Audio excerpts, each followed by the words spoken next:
Praise the Lord.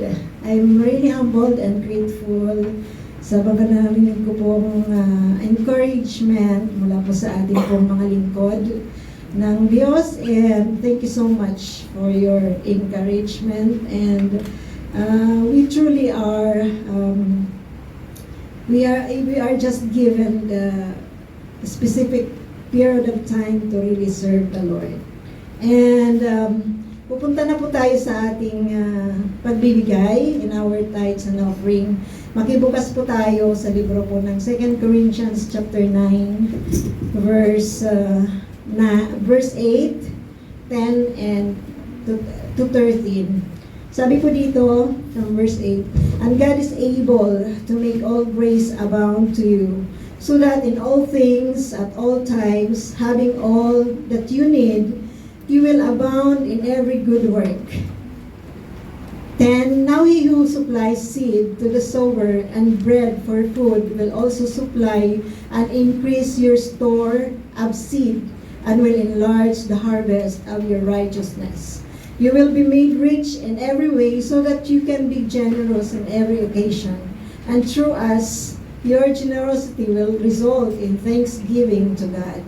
This service that you perform is not only supplying the needs of God's people, but it is also overflowing in many expressions of thanks to God." 13. "Because of the service by which you have proved yourselves, men will praise God for the obedience that accompanies your confession of the gospel of Christ, and for your generosity in sharing with them and with everyone else." So mga kapatid,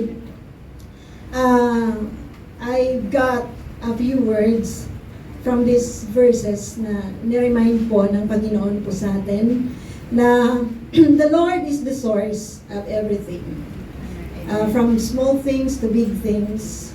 And sabi po sa ating binasa, being the source of everything, He is also our great coach, our tutor, our teacher, that as He provides generously, sabi po dito, generosity po yung provision ng God. As He provides generously, He is teaching us to use them for His glory and giving us the very experience of the Lord being generous. No? Kaya po mga kapatid, tayo pinagkalooban ng siksik, liglig at umaapaw na pagpapala upang tunay nating maranasan ang generosity ng Panginoon. Kung paano po maging generous, ano ba ang balik nito sa atin? So God is giving us that experience, the fruit of our generosity from the blessing that comes from the Lord. At sabi po sa ating binasa, God is honored when we obey the Lord being generous. Amen? And at sabi pa dito sa ating pong binasa mga kapatid, that the Lord is acknowledging our obedience. So tandaan po natin ang mga bagay na ito, and as we give in every way, not only inside the church, but let this be our lifestyle, and we will see how great our God is.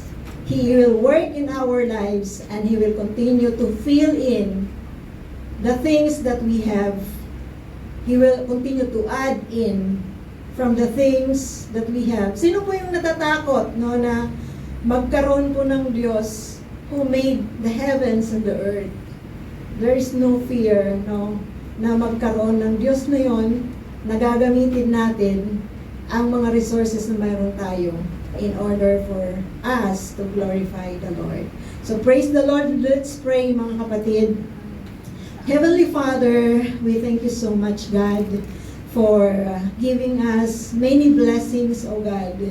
At sa mga oras na ito, Panginoon, for every blessing that you have given us, Lord, we thank you that you are giving us wisdom in order for us, Panginoon, to know where to impart the blessings, O God. Thank you for the experience of being generous, O Lord God, from the things, O Lord God, from the resources that you have given us. Dalangin po namin na patuloy kang mag-manifest sa mga buhay ng bawat isa so that, Lord, we will continue to obey you, Panginoon, sa mga bagay na ito. We thank you so much, O Lord God. May you continue to bless the hands of each and every one of us.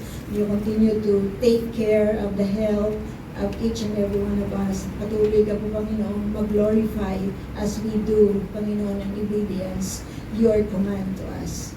So in Jesus' name we pray. Amen. Amen. Mga kapatid, you don't need to come.